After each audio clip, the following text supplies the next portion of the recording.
Hi viewers, আজকে আমরা যে বিষয়টি নিয়ে আলোচনা করতে যাচ্ছি সেটি হচ্ছে বাংলা যুক্ত অক্ষরের সঠিক উচ্চারণ নিয়ে। বাংলা লেখার সময় এমনও যুক্ত অক্ষরগুলি আছে যেগুলো আমরা লিখতে পারলেও এর সঠিক উচ্চারণ জানি না। আমরা তারই সঠিক উচ্চারণ দেখে নেব আজকের এই ভিডিওটিতে।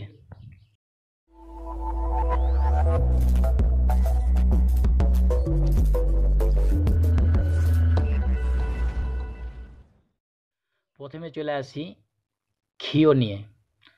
এই ক্ষীয় হচ্ছে ক এর সাথে মূর্ধন্য ষ এর যুক্ত। ক এর সাথে মূর্ধন্য ষ কে যুক্ত করে ক্ষীয় লেখা হয়।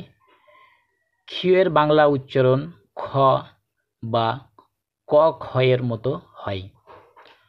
উদাহরণ হিসাবে বলা যেতে পারে, যখন ক্ষীয় উচ্চারণে খ এর মতো হয়, ক্ষীয়, ক্ষীর, ক্ষুদ্র, ক্ষুদ্র, ক্ষতি, ক্ষতি। তোমরা দেখে নিচ্ছ বাম দিকে লাল অক্ষরে যে লেখা আছে সেগুলোর সঠিক উচ্চারণ ডান দিকে লেখা আছে সেইভাবে উচ্চারণ করতে হবে। যখন ক্ষীয় উচ্চারণ ক খ এর মতো হয় তখন সেগুলো কি করে উচ্চারণ করতে হয় সেগুলো দেখে নেব। যেমন রক্ষা, র কয় মধ্যাহ্ন ছয় যুক্ত আকার রক্ষা। এই রক্ষা অনেকেই বলে থাকে যে এটা রক্ষা, কিন্তু এর সঠিক উচ্চারণ হবে রক্ষা। শিক্ষক, সঠিক উচ্চারণ শিক্ষক। এই যে ল কয়ে মধ্যাহ্ন ছয় যুক্ত, এটাকে অনেকেই বলে থাকেন লক্ষ্য, কিন্তু এটা সঠিক না। এর সঠিক উচ্চারণ হবে লক্ষ্য, লক্ষ্য। এরপরে যে যুক্ত অক্ষরটি নিয়ে সঠিক উচ্চারণ দেখব তা হচ্ছে ক্ষীয়র সাথে মো যুক্ত, অর্থাৎ ক, মূর্ধন্য ষ এবং মো এই তিনটি অক্ষরের যুক্ত অক্ষর। ক এর সাথে মূর্ধন্য ষ ও মো কে যুক্ত করে কয় মূর্ধন্য ছয় ময় যুক্ত লেখা হয়। কয় মূর্ধন্য ছয় ময় যুক্ত এর বাংলা উচ্চারণ ক খ এর মতো হয়, কক এর মতো হয়। উদাহরণ হিসেবে বলতে পারি, ল কয় মধ্যাহ্ন ছয় ময় যুক্ত দীর্ঘই। এটা হবে উচ্চারণটা লক্ষ্মী। অনেকে লক্ষ্মী বলে, কিন্তু সেটা হবে লক্ষ্মী। লক্ষণ, লক্ষণ। অনেকে লক্ষণ বললে সেটা ভুল হবে, সেটা হবে লক্ষণ। এবার যে যুক্ত অক্ষরটি নিয়ে বলবো সেটা হচ্ছে হয় মধ্যাহ্ন ছয় যুক্ত। হয় এর সাথে মোকে যুক্ত করে হয় ময় যুক্ত লেখা হয়, কিন্তু বাংলা উচ্চারণের সময় হয় ময়ের পরিবর্তে বর্ণ বিপর্যয় ঘটে ময় হয় উচ্চারিত হয়, অর্থাৎ আগে পরে স্থান পরিবর্তন হয়ে যায়। উদাহরণ হিসেবে বলতে পারি, ব্রাহ্মণ এর উচ্চারণটা হবে ব্রাহ্মণ, ব্রাহ্মণ সঠিক উচ্চারণ। ব্রহ্মা এর সঠিক উচ্চারণ ব্রহ্মা, ওকারের মতো উচ্চারণ হবে। এরপরে দেখে নেব বর্গীয় জ এর সাথে ইয় যুক্ত, অর্থাৎ বর্গীয় জ এর সাথে ইয় যুক্ত হয়ে এর সঠিক উচ্চারণটা দেখব। বর্গীয় জ এর সাথে ইয় যুক্ত হয়ে বর্গীয় জয় ইয় গঠিত হয়। বর্গীয় জয় ইয় এর বাংলা উচ্চারণ গ এর মতো হয়। উদাহরণ, বিজ্ঞান। ডান দিকে এর সঠিক উচ্চারণটা লেখা আছে বরেশি গ হসন্ত গয় চন্দ্রবিন্দু আকার দেন্তন, বিজ্ঞান। তারপরে আছে জ্ঞান, আজ্ঞা, বিজ্ঞ। এরপরে যে যুক্ত অক্ষরটি সেটি হচ্ছে ইয় চয়ে যুক্ত, অর্থাৎ ইয় এর সাথে চ যুক্ত হয়ে ইয় চয় যুক্ত গঠিত হয়। ইয় চয় যুক্ত এর বাংলা উচ্চারণ নচ এর মতো হয়। উদাহরণ হিসাবে বলতে পারি, সঞ্চয়, কাঞ্চন ইত্যাদি। এরপরের যুক্ত অক্ষরটি হচ্ছে ইয়র সাথে ছ যুক্ত। ইয়র সাথে ছ যুক্ত হয়ে ইয় ছয় যুক্ত গঠিত হয়। ইয় ছয় যুক্ত এর বাংলা উচ্চারণ নচ এর মতো হয়। উদাহরণ হিসেবে বলতে পারি বাঞ্ছা, ব আকার ইয় ছয় যুক্ত আকার বাঞ্ছা, এর সঠিক উচ্চারণ হবে বাঞ্ছা। এরপরে ইয় বর্গীয় জয় যুক্ত, ইয়র সাথে বর্গীয় জ যুক্ত হয়ে ইয় জয় যুক্ত গঠিত হয়। ইয় জয় যুক্ত এর বাংলা উচ্চারণ নজ এর মতো হয়। উদাহরণ হিসেবে বলতে পারি অঞ্জলি, অঞ্জলি, সঠিক উচ্চারণটা হবে অঞ্জলি। এর পরের যে যুক্ত অক্ষরটি সেটি হল ইয় ঝয়ে যুক্ত, অর্থাৎ ইয়র সাথে ঝ যুক্ত হয়ে ইয় ঝয় যুক্ত গঠিত হয়। ইয় ঝয় যুক্ত এর বাংলা উচ্চারণ নজ এর মতো হয়। উদাহরণ হিসেবে বলতে পারি ঝঞ্ঝাট, ঝঞ্ঝাট, উচ্চারণটা হবে ঝঞ্ঝাট। এর পরের যুক্ত অক্ষরটি হলো ক ম যুক্ত হয়ে, কয়ের সাথে ম যুক্ত হয়ে কয়ে ময় যুক্ত গঠিত হয়। কয়ময় এর বাংলা উচ্চারণ কয় কয় যুক্ত এর মতো হয়, ক এর মতো হয়। যেমন রুক্মিণী, রুক্মিণী, অনেকেই বলে থাকেন এর উচ্চারণটা হবে রুক্মিণী, কিন্তু এটা সঠিক নয়, এর সঠিক উচ্চারণ হবে রুক্মিণী, রুক্মিণী। এরপরে চলে আসবো তয়ে ময় যুক্ত, ত এর সাথে ম যুক্ত হয়ে তয়ময় যুক্ত গঠিত হয়। তয়ে ময়ের বাংলা উচ্চারণ তয় তয় যুক্ত ত এর মতো হয়। উদাহরণ হিসেবে বলতে পারি আত্মা, আত্মা, অনেকেই এর ভুল উচ্চারণ করে থাকে আত্মা, কিন্তু এটা সঠিক নয়, এর সঠিক উচ্চারণ হবে আত্মা। এখানে মোটা উচ্চারণ হবে না, আর তার আগের বর্ণটা অর্থাৎ ত সেটাকে দুইবার উচ্চারণ করতে হবে আত্মা। তারপরে দেখো মহাত্মা, মহাত্মা। এরপরে যুক্ত অক্ষরটি হলো, তাহলে এবার স এর সাথে ম এর যুক্ত, স এর সাথে ম যুক্ত হয়ে শয়ময় যুক্ত গঠিত হয়। শয়ময়ের বাংলা উচ্চারণ স এর মতো হয়। উদাহরণ হিসেবে বলতে পারি শয়ময় যুক্ত আকার, তাহলে স একার দেন্তান্ন, শ্মশান, শ্মশান। এখানে দেখো প্রথম বর্ণের সাথে যুক্ত অক্ষর ম, এই ময়ের উচ্চারণটা কিন্তু হচ্ছে না, অর্থাৎ মোটাকে বাদ দিয়ে যেভাবে উচ্চারণ করা যায় শ্মশান, এইভাবে এর সঠিক উচ্চারণ করা যায়। এরপরে দেখে নেব মূর্ধন্য স এর সাথে ময়ের যুক্ত, অর্থাৎ মূর্ধন্য স এর সাথে ম যুক্ত হয়ে শয়ময় যুক্ত গঠিত হয়। শয়ময়ের বাংলা উচ্চারণ শস এর মতো হয়, শস এর মতো হয়। উদাহরণ হিসাবে দেখতে পারি ভীষ্ম, অনেকেই এর উচ্চারণ করে থাকে ভীষ্ম, যদিও সেটা ভুল, এর সঠিক উচ্চারণ হবে ভীষ্ম। গ্রীষ্ম, গ্রীষ্ম নয়, সঠিক উচ্চারণ গ্রীষ্ম। এরপরের যুক্ত অক্ষরটি হলো দন্ত স এর সাথে ম এর যুক্ত, স এর সাথে ম যুক্ত হয়ে শয়ময় যুক্ত গঠিত হয়। শয়ময়ের বাংলা উচ্চারণ শস এর মতো হয়। উদাহরণ হিসাবে দেখে নেব অকস্মাৎ, ও ক শয়ময় যুক্ত আকার খণ্ডীয় ত, অকস্মাৎ, সঠিক উচ্চারণটি হবে অকস্মাৎ। এরপরে যুক্ত অক্ষরটি হলো মূর্ধন্য স এর সাথে মূর্ধন্য যুক্ত হয়ে, মূর্ধন্য স এর সাথে মূর্ধন্য যুক্ত হয়ে স্ন গঠিত হয়। উদাহরণ হিসেবে বলতে পারি কৃষ্ণ, কৃষ্ণচূড়া। উদাহরণ দুটি আবার বলছি কৃষ্ণ, কৃষ্ণচূড়া। এরপরের যুক্ত অক্ষরটি হলো ওর সাথে ক যুক্ত হয়ে, ওর সাথে ক যুক্ত হয়ে ও ক যুক্ত গঠিত হয়। বাংলা উচ্চারণের সময় ও অনুসার এর মতো উচ্চারিত হয়। আবারও বলছি, এই ও বাংলা উচ্চারণে অনুসারের মতো হয়ে উচ্চারিত হয়। উদাহরণটা দেখে নাও, তাহলে পরিষ্কার হয়ে যাবে। সংকট, সংকট, লঙ্কা। এরপরে যুক্ত অক্ষরটি দেখে নেব। ও ক্ষয়ে যুক্ত, ওর সাথে খ যুক্ত হয়ে ও ক্ষয় যুক্ত গঠিত হয়। বাংলা উচ্চারণের সময় ও অনুস্বারের মতো উচ্চারিত হয়। যেমন শঙ্খ, সঠিক উচ্চারণটা হবে শঙ্খ।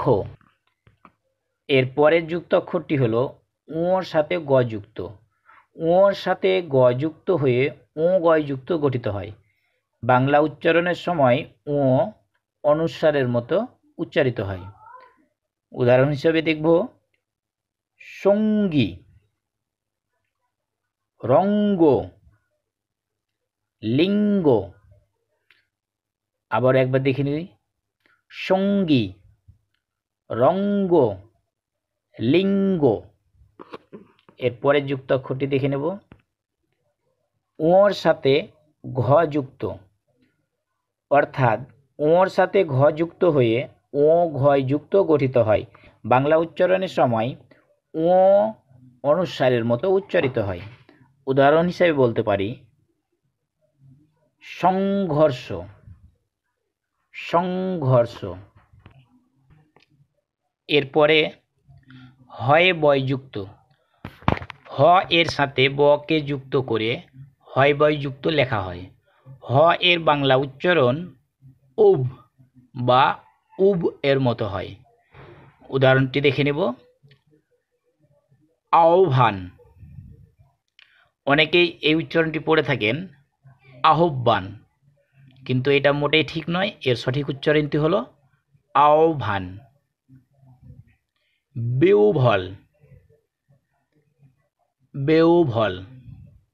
এরপরে যুক্ত অক্ষরটি দেখে নেব। শব্দের শুরুতে ব ফলা যুক্ত হলে ব ফলার উচ্চারণ হয় না। আবারও বলছি, শব্দের শুরুতে ব ফলা যুক্ত হলে এই ব ফলার উচ্চারণ হয় না। যেমন দ্বিধা, দেখো এখানে শব্দের শুরুতে দ এর সাথে ব যুক্ত হয়েছে, তাই এখানে দটি উচ্চারিত হচ্ছে কিন্তু ব সাইলেন্ট থাকছে, অর্থাৎ দকে বাদ, দয়ের সাথে ব যুক্ত, দয়ে বয় যুক্ত আছে ঠিকই, কিন্তু এর সঠিক উচ্চারণ হবে দ্বিধা, বকে বাদ দিয়ে। শ্বেত, এখানেও ব সাইলেন্ট আছে, উচ্চারণটা হচ্ছে শ্বেত। স্বাগত, স্বাগত। এরপরে শব্দের মধ্যে ব ফলা যুক্ত হলে ব ফলা যেই অক্ষরের সাথে যুক্ত হয় সেই অক্ষরটি দুইবার উচ্চারিত হয়। আবারও বলছি, শব্দের মধ্যে ব ফলা যুক্ত হলে সেই ব ফলাটি দুইবার উচ্চারিত হয়। যেমন দেখে নাও, হরিদ্বার, হরিদ্বার। এখানে দটি দুইবার উচ্চারিত হয়েছে, কিন্তু ব এর উচ্চারণ নেই। আস্বাদ, মহাশ্বেতা, সত্তর। উদাহরণগুলো তোমরা ভালো করে দেখে নিবে। আবারও বলে দিই, হরিদ্বার, আস্বাদ, মহাশ্বেতা, সত্তর। এরপরের দেখে নেব হয়ের সাথে জ ফলা যুক্ত, হয়ের সাথে উচ্চারণ জ ঝ বা ঝ ঝ এর মতো হয়। যেমন বাহ্য, উজ্জ। এরপরে দেখে নেব ভয়ের সাথে জ ফলা যুক্ত, ভয়ের সাথে জ ফলা যুক্ত এর বাংলা উচ্চারণ বভ এর মতো হয়। যেমন সভ্য, অনেকেই সভ্য বলে, কিন্তু এর সঠিক উচ্চারণ হবে সভ্য। এরপরে দেখে নেব শব্দের মধ্যে জ ফলা যুক্ত হলে জ ফলা সেই অক্ষরের সাথে যুক্ত হয়, সেই অক্ষরটি দুইবার উচ্চারিত হয়। আবারও বলছি, শব্দের মধ্যে জ ফলা যুক্ত হলে জ ফলা যেই অক্ষরের সাথে যুক্ত থাকবে সেই অক্ষরটি দুইবার উচ্চারিত হবে। যেমন উদাহরণগুলি দেখে নিলে পরিষ্কার হয়ে যাবে। বাক্য, এখানে বাক আবার কো, এই দুইবার উচ্চারিত হচ্ছে বয়ের সাথে। কয়ের সাথে জফলা যুক্ত থাকায় ক দুইবার উচ্চারিত হচ্ছে। রৌপ্য, এখানেও দেখে নাও পয়ের সাথে জফলা যুক্ত ছিল, তাই এই প দুইবার উচ্চারিত হচ্ছে, রৌপ্য। সত্য, তয়ের সাথে জফলা যুক্ত থাকায় এখানেও তটি দুইবার উচ্চারিত হচ্ছে, সত্য। দন্ত নয়ের সাথে থ যুক্ত হয়ে, দন্ত নয়ের সাথে থ যুক্ত হয়ে দন্ত নয় থয় যুক্ত গঠিত হয়। উদাহরণগুলো দেখে নেব। পন্থ, পন্থা, উচ্চারণগুলো হবে পন্থ, পন্থা। এরপরে তয়ের সাথে থ যুক্ত হয়ে, তয়ের সাথে থ যুক্ত হয়ে তয়ে থয় যুক্ত গঠিত হয়। উদাহরণগুলো দেখব। অশ্বথ, অশ্বথ, অনেকেই এই উচ্চারণটি বলে থাকে অশ্বথ, কিন্তু এর সঠিক উচ্চারণ হবে অশ্বথ। এরপরে টয়ের সাথে ট যুক্ত হয়ে, টয়ের সাথে ট যুক্ত হয়ে টয়ে টয় যুক্ত গঠিত হয়। এর উদাহরণটি দেখব। হট্টগোল, হট্টগোল। এরপরে দন্ত নয়ের সাথে ড যুক্ত হয়ে গঠিত শব্দ, নয়ের সাথে ড যুক্ত হয়ে দন্ত নয় ডয় যুক্ত গঠিত হয়। যেমন লণ্ডভণ্ড, লণ্ডভণ্ড। ডান্ডা, পরের অক্ষরটি চলে যাব। মূর্ধন্যয়ের সাথে ড যুক্ত হয়ে গঠিত শব্দ, মূর্ধন্যয়ের সাথে ড যুক্ত হয়ে মূর্ধন্যয় ডয় যুক্ত গঠিত হয়। উদাহরণ হিসেবে দেখব পাষাণ্ড, অনেকে এই উচ্চারণটি পাষাণ্ড বলে থাকে, কিন্তু এর সঠিক উচ্চারণ পাষাণ্ড। এরপরে যুক্ত অক্ষরটি হল ক এর সাথে দন্ত স যুক্ত হয়ে গঠিত, ক এর সাথে দন্ত স যুক্ত হয়ে কয়ে দন্ত স যুক্ত গঠিত হয়। উদাহরণ হিসেবে দেখে নেব।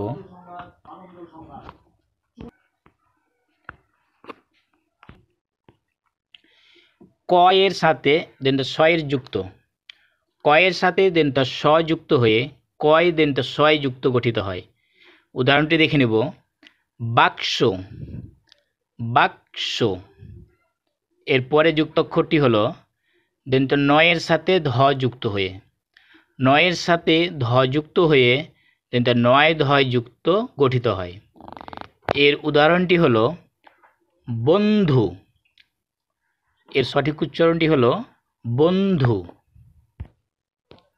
এর পরের যুক্ত অক্ষরটি হল কয়ের সাথে ত যুক্ত হয়ে, অর্থাৎ কয়ের সাথে ত যুক্ত হয়ে কয়ে তয় যুক্ত গঠিত হয়।